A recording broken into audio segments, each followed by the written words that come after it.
This is how to make a really good chicken Caesar salad.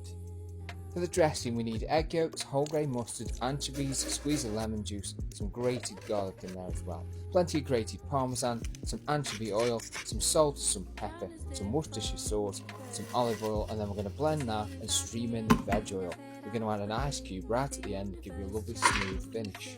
We'll bake off some croutons with some olive oil, salt and pepper just until they're nice and crispy. Then I've got some romaine lettuce here and we're going to slice that up, then we're ready to dress the salad. Croutons go into the bowl with the dressing and the leaves, and then we're going to put that onto the plate, add some roast chicken, finish with more dressing, Parmesan, black pepper and a squeeze of lemon.